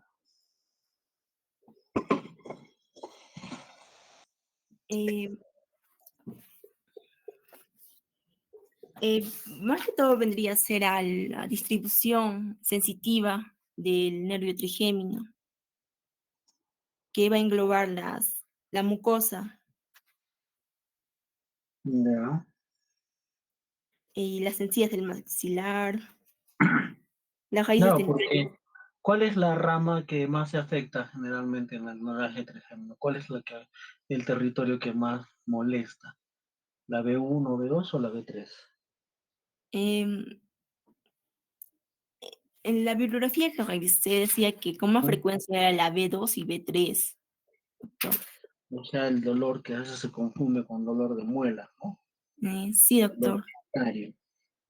Eso es muy importante tener en cuenta. Un paciente que ustedes traten, por ejemplo, yo en mi experiencia tengo haber tratado a un paciente que había ido al dentista y se había hecho sacar dos muelas, ¿no? Dos dientes, dos piezas dentarias, porque según el odontólogo pensaban que era la causa de su dolor. En realidad seguía con dolor. Viene a neurocirugía porque en realidad ya no sabía qué hacer. Se fue el dentista, se fue el cirujano de cabeza y cuello, se fue el cirujano, se fue a todos y nadie le da una solución. Y como última opción le dijeron debe ser sus nervios. Cuando se le hace el examen físico, las piezas dentarias están indemnes, no tienen ningún problema, porque puede ser también la causa de una neuralgia de forma indirecta, un absceso dentario, una caries también, porque una compañera está diciendo que la irrigación, perdón, la inervación depende del trigémino. Por eso es que un dolor de muela puede confundirse con una neuralgia del trigémino. Ahora, ¿por qué es importante para nosotros conocer esto? Porque hay muchos traumas faciales, eh, eh, específicamente a nivel de la región de ganglio de Gasser, es que secundariamente comienzan a tener dolores en la región de la mandíbula, hasta incluso en la frente. Y van ustedes a conocer en el transcurso de su práctica médica pacientes que han sufrido caídas o accidentes de tránsito que tienen dolores en la región frontal. Y son pacientes que se les hace todos los exámenes, tomografía, resonancias, y no se encuentra nada, pero el paciente sigue con dolor. Y a veces son refractarios al tratamiento, ya no siguen molestando, les sigue molestando y vienen a tu consulta cada rato porque les duele. ¿Qué haces? ¿Cómo le diagnosticas? ¿Qué tiene? ¿Qué le dices?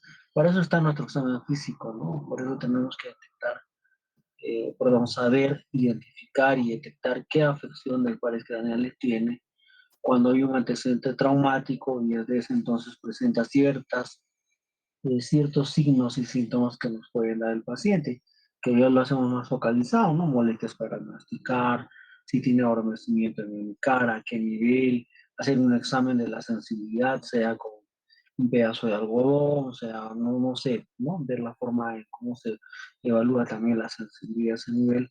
Y en algunos casos hay pruebas que a veces no están determinadas, por ejemplo, tomar agua fría o tomar agua caliente. Ustedes van a conocer pacientes que les molesta cuando tomen un helado, solamente en un lado de la cara. En esos pacientes podemos pensar en una lesión del trigémino, ¿no? Pero si no sabemos, o sea, no retrasamos, no tenemos atención a lo que la experiencia a veces te enseña, pues vamos a quedar mal, ¿no? Siempre tenemos que tener en cuenta de que eh, algo tenemos que responder de forma coherente y nunca dar diagnósticos falsos, equivocados y en el peor de los casos engañar, ¿no? Sigue, por favor. Ya. Ya.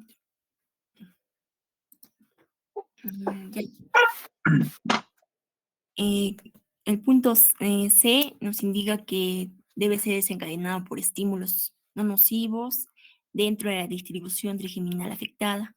Y el punto D, que no se explique mejor por otro diagnóstico. Siguiente, por favor.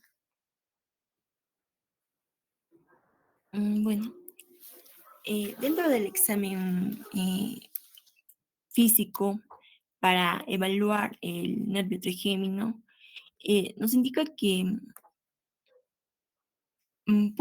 puede tener un examen normal y así también hay un porcentaje de pacientes que presentan cambios sensoriales, incluyendo una hipoestesia leve, una disminución de la intensidad de las sensaciones. Para evaluar el nervio trigémino se realiza una evaluación sensitiva y motora. La evaluación sensitiva va a consistir en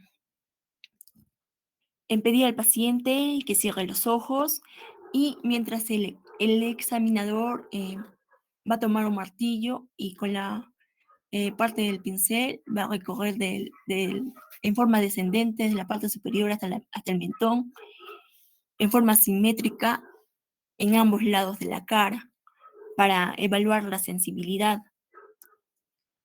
Así también para evaluar las sensaciones termoalgésicas, eh, termoalgésica de la temperatura de frío y calor, también se puede evaluar tomando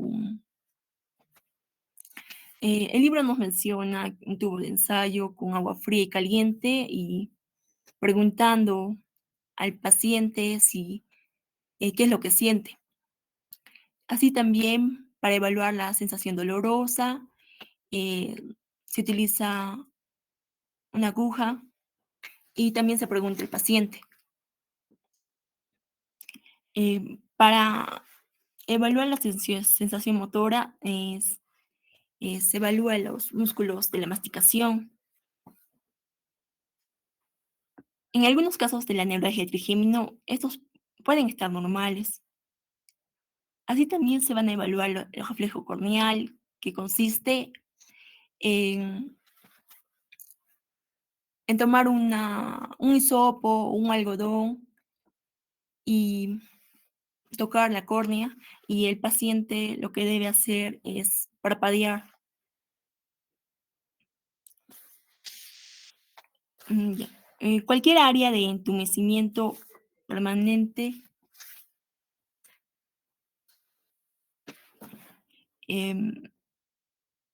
excluye el diagnóstico. Mm, para tener el diagnóstico de neuralgia de trigémino, también esto va a ir acompañado de exámenes complementarios que se puede pedir, como una resonancia magnética, esta para evaluar si es una causa de neuralgia de trigémino clásica, que como mencioné, consistía en la compresión arteriovenosa a nivel del nervio. Con una resonancia magnética podríamos observar esto y también ver si hay cambios morfológicos del nervio como dislocación, distorsión, atrofia o compresión del nervio trigémino en el origen de la protuberancia. También se pueden pedir tomografías, esto si es que no se dispone de resonancia magnética, ya que la resonancia magnética es mucho más sensible. Y los análisis de laboratorio que se pide van a ser hemograma, electrolitos séricos y la función hepática para ver los efectos secundarios de los medicamentos. Siguiente, por favor. Un ratito. Regresa. Mira, yo no quiero ser malo, ¿eh? No me gusta que me haga renegar. Eh, si no tengo resonancia, hago una tomografía. ¿Y qué busco en la tomografía entonces?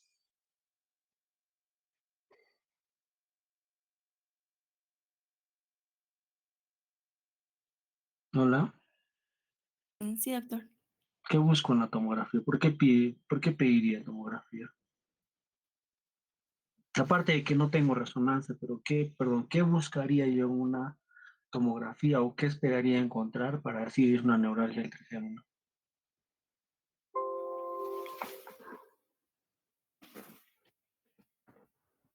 Mm,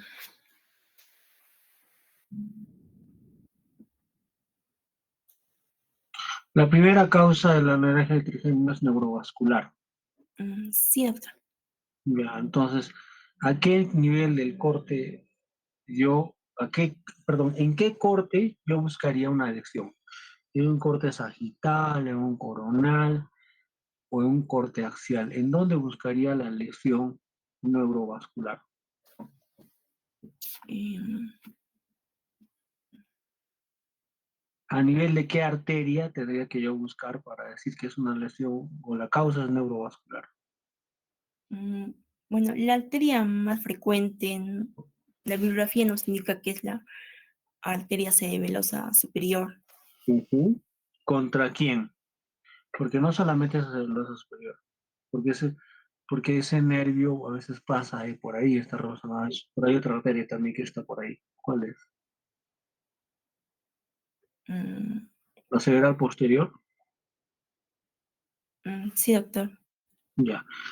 Esa es la principal causa por la cual hay neuralgia trigémino, que es la compresión vascular, por la misma presión arterial que puede condicionar un dolor tipo pulsátil en mi cráneo, en mi cara, perdón, del afectado. Eh, ¿Por qué es importante saber esto? Porque al momento de nosotros hacer un procedimiento quirúrgico de la neuralgia del trigémino, tenemos que conocer con mucha claridad exactamente cuál es el lugar de la ubicación que tiene este vaso que está provocando un trauma, digamos, por compresión hacia este cuadro craneal. Entonces, por eso es que es importante identificarlo en una imagen de tomografía a nivel de un corte axial, considerando el nacimiento aparente de este cuadro craneal. O en todo caso, buscando mediante una angiotomografía el territorio vascular que pudiera estar condicionando esto, ¿no? Que es la ASCA o la PSA del lado derecho o izquierdo. Por eso es importante conocer eso. Ahora, análisis de laboratorio. Se utilizan al inicio del estudio, has puesto ahí, se utilizan al inicio del estudio, dice, para tomar los efectos secundarios de medicamentos. Quiere decir que has hecho un copy-paste o no entiendo ahí. Se utilizan al inicio del estudio. O sea, antes de que se le haga una tomografía o una resonancia, se le hace análisis de laboratorio. Em, dentro del tratamiento, la primera línea es el tratamiento farmacológico y, Pero ahí yo no veo que hayas puesto tratamiento farmacológico. ¿Dónde está?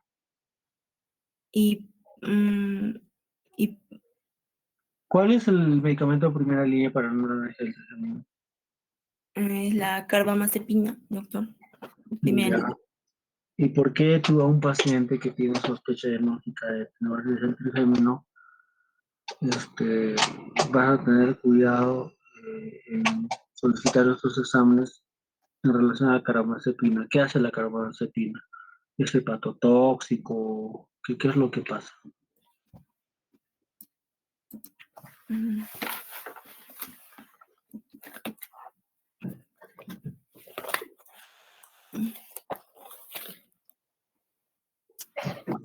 es- Imagínate que haces tus serums en un establecimiento que está muy, pero muy lejos de una ciudad o de una farmacia incluso.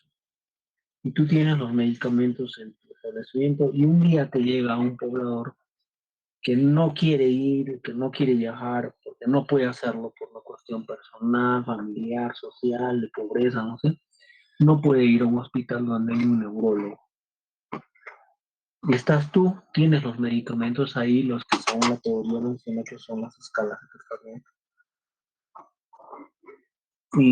Pero no tienes ningún examen para pedirlo, o sea, no tienes hemograma, no tienes absolutamente nada, estás en un establecimiento y un paciente que te viene con una neuralgia trigémino.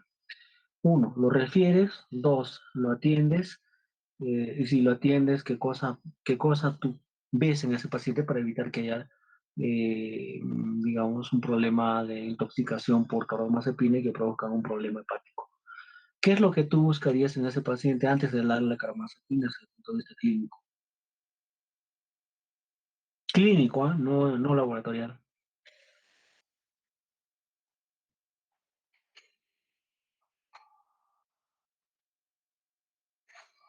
Te quiero escuchar, por favor. No quiero que estés callado.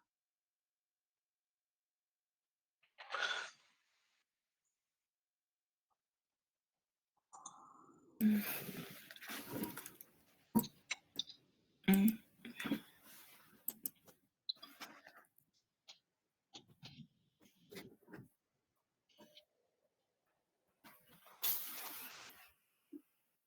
Ya. mm, Mira, la bueno, vía de este metabolismo de los medicamentos son dos, ¿no? La renal y la hepática.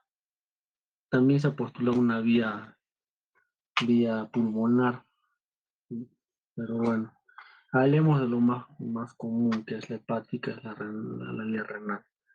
La carbamazepina tiene ese detalle, que es un medicamento que se metaboliza básicamente en el hígado, por lo que incluso antes de dar este medicamento, en neurales no debemos de tener un basal para medir la función hepática, porque puede producir intoxicación este medicamento. Por eso es que nosotros, si es que tenemos un paciente alcohólico o que ha tenido alguna enfermedad infecciosa como reciente, como hepatitis A, y peor si es aún hepatitis B, hay que tener muchísimo cuidado en dar estos medicamentos a este tipo de pacientes. Por eso es que si yo tengo un paciente que es alcohólico o que ha tenido hepatitis A o cursa con hepatitis B, necesariamente tenemos que solicitar una analítica para descartar o para ver cómo está la función hepática. Por eso se le pide eso.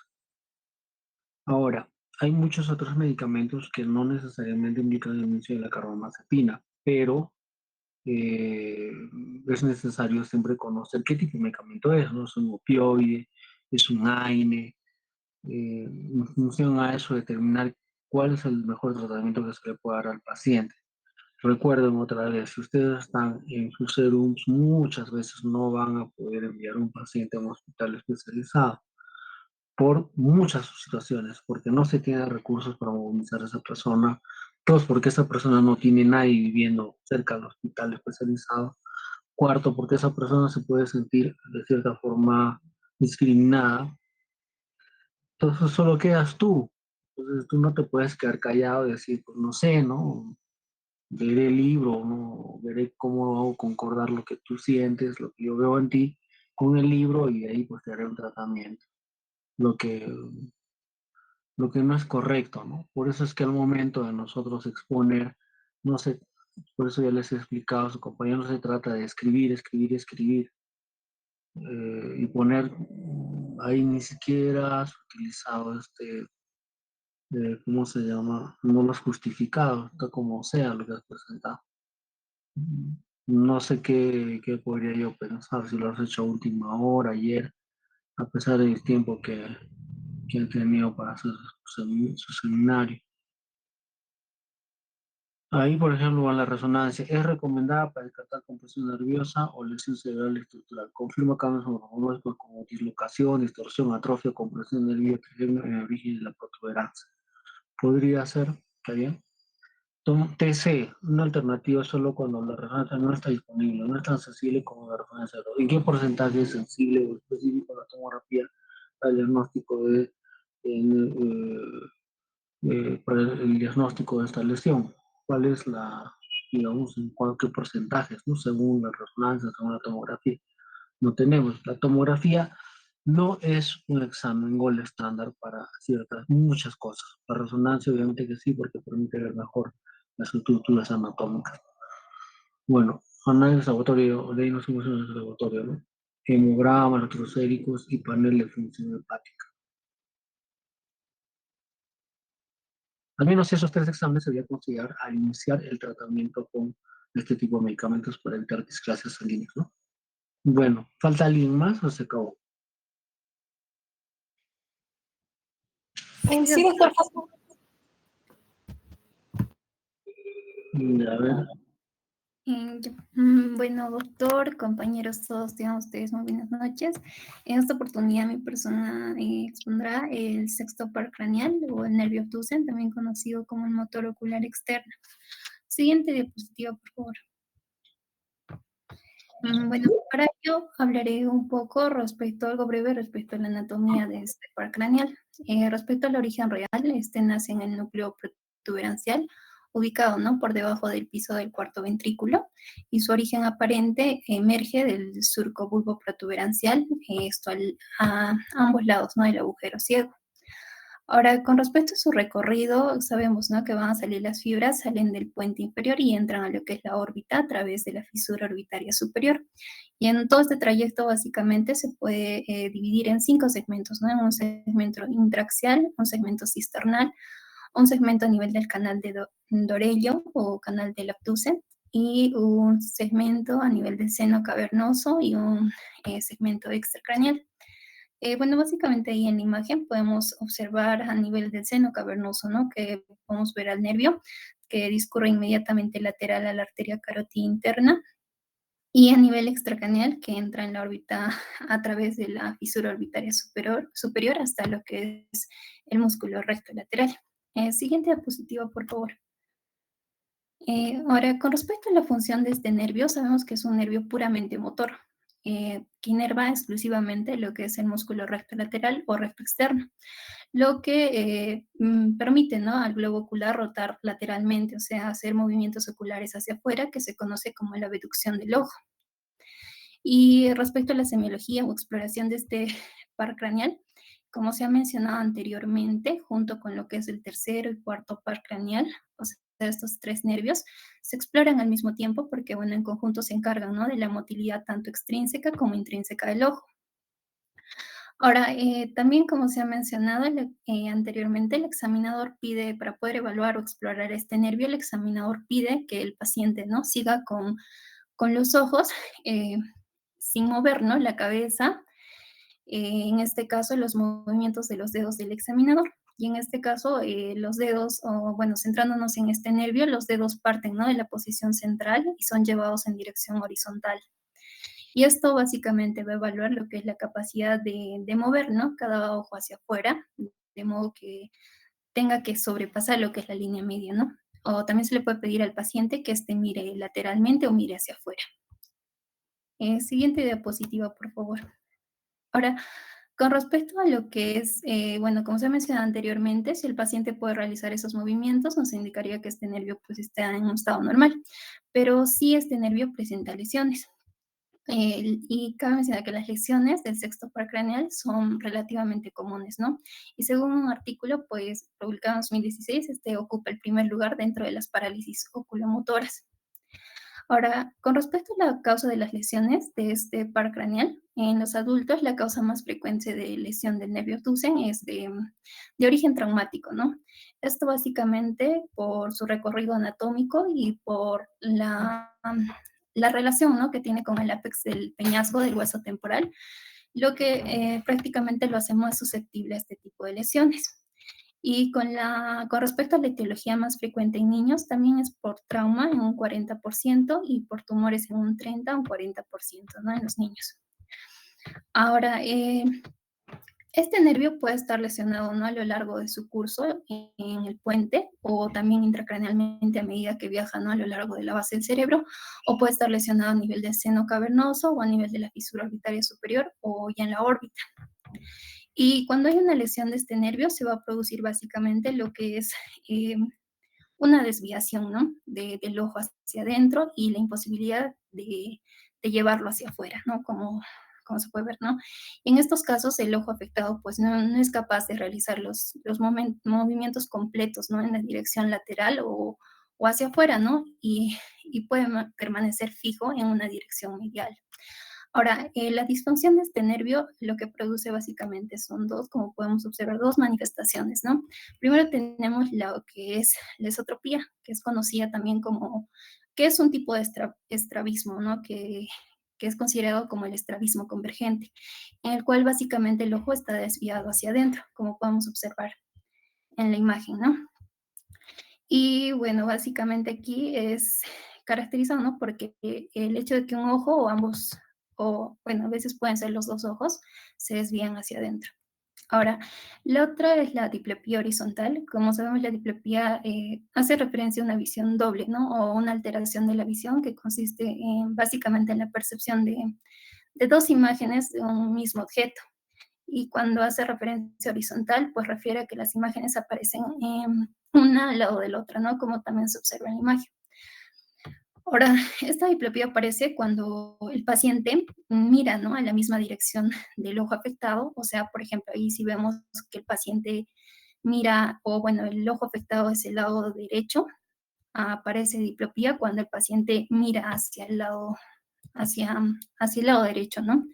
Y básicamente la diplopía horizontal se exacerba al poder desplazar la mirada hacia el lado del músculo paralizado, ¿no?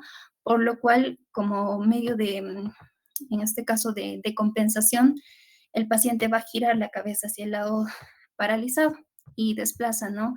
El ojo hacia adentro. Siguiente diapositiva, por favor. Ahora, con respecto a la parálisis del sexto paracraneal, que es la lesión más común de este nervio, o sea, la lesión más común de este nervio es la parálisis, ¿no? Del sexto paracraneal. Y bueno, la incidencia de la parálisis, en este caso la parálisis unilateral en un traumatismo cráneoencefálico es bastante alta, mientras que una parálisis, en este caso bilateral, es rara, ¿no? Y generalmente la bilateral se asocia más a lo que son fracturas de cráneo o de columna cervical. Ahora, esta parálisis afecta, ¿no? A la capacidad de mover el ojo hacia el exterior.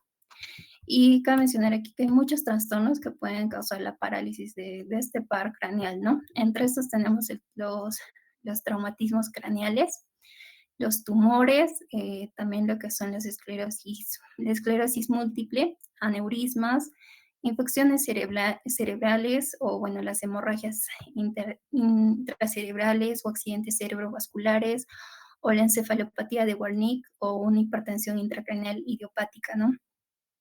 Y básicamente esto se explicaría en caso de los tumores o en caso de abscesos cerebrales, en caso que haya una infección. Estos aumentan lo que es la presión dentro del cráneo y van a ejercer lo que es presión sobre el nervio, ¿no? O sea, lo van a comprimir. O también en casos de que una arteria esté bloqueada, van a dificultar el aporte sanguíneo al nervio, ¿no? Y entre los síntomas de la parálisis del sexto nervio craneal, el ojo afectado pues no va a girar completamente hacia afuera, ¿no? Y puede girar hacia adentro al mirar hacia adelante. Y bueno, se puede producir lo que es la visión doble cuando se mira hacia el lado del ojo afectado, que viene a ser la diplopía horizontal, ¿no? Que había mencionado anteriormente. Ahora, por lo general los médicos pueden identificar fácilmente lo que es una parálisis de sexto par craneal, ¿no? O únicamente basándose en lo que es la exploración neurológica o en una exploración ocular, incluso en una oftalmoscopía. Sin embargo, básicamente esto no suele identificar la causa, ¿no? Por ello ya se podría, para poder identificar lo que es la causa, se podrían pedir exámenes complementarios o pruebas de imagen, ¿no? Puede ser la tomografía o resonancia. Y con respecto al tratamiento de esta parálisis, el tratamiento depende de la causa, que cuando ya se identifica y se trata la causa, esta suele desaparecer la parálisis, ¿no? Incluso la parálisis sin causa identificable suele resolverse sin tratamiento en un plazo de 2 meses aproximadamente. O sea, quiere decir que la parálisis suele desaparecer o remitir con independencia de que se identifique o no la causa, ¿no? Bueno, doctor, eso es todo con la exposición. No, muchas gracias.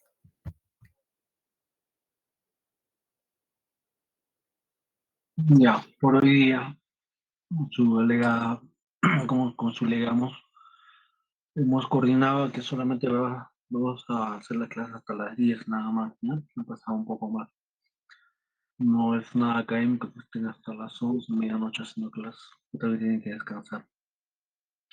Entonces, hoy día lo que quiero que entiendan y que puedan haber entendido bien son más que todo las lesiones, porque eso es lo que va a venir en el examen. Anatomía no va a venir, porque esto no es curso de anatomía, pero sí puede haber correlación anatómica, ¿no? Por ejemplo, la lesión tal, aparentemente a qué nivel será. Pongo una imagen y una foto de repente y ustedes tienen que decir lesión de qué es. Entonces, el examen va a venir específicamente en la...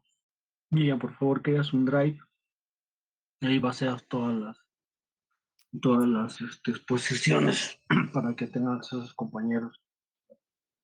Ya, doctor. Bueno, entonces voy a coordinar con Miriam cuándo va a ser la próxima clase. Que tengan buenas noches, descansen, no sé si el fin de semana tendrán cosas que hacer, pero descansen por favor, no estén amaneciendo. Buenas noches con todos, que les vaya bien. Hasta Hasta luego, luego. doctor. Gracias. Ya. Buenas noches, doctor. Buenas noches, doctor.